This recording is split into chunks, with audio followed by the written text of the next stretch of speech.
Sí, bon vespre i ràpid perquè al final ja s'ha dit pràcticament tot. Quan érem assentades en aquelles cadires d'allà, vostè i jo, en l'últim mandat, un dia al principi dels plenaris li vaig dir que vostè tenia les mateixes polítiques que el senyor Trump, no sé si se'n recorda. Bé, doncs ara mateix acaba de demostrar novament que té les mateixes polítiques que el senyor Trump. Estic d'acord amb el que s'ha dit i també voldria dir una cosa. Vostè ens ho està venent com una cosa que fa pel ciutadà, pel contribuent. Podríem estar d'acord en algunes coses si les hagués formulat de diferent manera i ho hagués fet al Parlament o on toca a través d'una iniciativa legislativa popular en el seu moment, el que hagués fet. Però què fa vostè? Presenta una moció que és populista. Torno a anar al senyor Trump i companyia.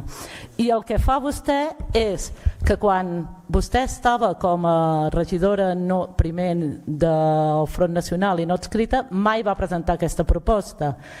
Que quan vostè va assolir l'alcaldia es va posar un sou i mai va presentar aquesta proposta. Llavors no considerava que era massa o que era massa poc. Ara que vostè cobra uns 100.000 euros, ara sí que ens presenta aquesta proposta. I la fan a l'Ajuntament de Ripoll. I la fa no perquè vulgui defensar totes aquestes coses, que poden una part també, petita, però també, sinó perquè vol callar a l'oposició. Primer deixa de fer la revista municipal que arribava a casa amb les aportacions de tots els grups. Ara ens treu el mecanisme que, torno a dir, està fet i avalat per intervenció perquè nosaltres podem expressar el nostre projecte polític. No sé si realment el que busca vostè és que tothom pugui participar amb igualtat de condicions o el que busca és que ningú li pugui fer oposició. Jo juraria, senyora Chantal, que d'oposició en tinc i va, no és precisament lleu l'oposició. Coses que ha dit, que jo em vaig ficar un sou, jo no em vaig ficar cap sou, Jo vaig heretar el sou que ja tenia l'anterior batlle, no vaig pujar ni un 0%, vull dir, es va quedar igual. No vaig tocar absolutament res. No vaig tocar absolutament res, no vaig pujar res ni em vaig adjudicar absolutament res. Segon, diu que hem eliminat el butlletí municipal. No l'hem eliminat, sí que l'hem restringit. De cara al 2025 em sembla que vam incloure al conveni l'edició de 2 butlletins. Evidentment l'hem hagut de reduir per una qüestió financera, l'austeritat. L'apliquem a tot arreu, encara que ens perjudiqui, perquè evidentment no ens permet vendre la nostra acció de govern. Per tant, és un perjudici pel nostre propi govern no poder vendre la nostra acció. Per tant, em sembla que no se'ns pot negar que mirem pel poble, que mirem de gestionar al màxim de bé els recursos, fins i tot de vegades en detriment del nostre equip de govern.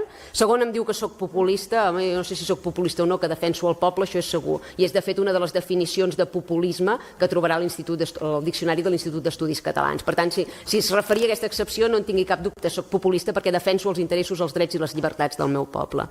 Després em diu que això ho presento a l'Ajuntament de Ripoll i no ho presento al Parlament. No, perdoni, ho he presentat aquí a l'Ajuntament de Ripoll i ho he presentat, tot i que evidentment en una junta de mesa ampliada, al Parlament de Catalunya. Vaig fer exactament la mateixa proposta, exactament la mateixa. Per què ho presento a Ripoll? Perquè soc batllessa de Ripoll. Diu, vostès ho presenten només a Ripoll. Però és que és l'únic ajuntament que tenim, és l'únic ajuntament que dirigim. Per tant, és l'únic lloc on tenim garanties de poder aportar aquesta moció i de mirar d'aprovar-la.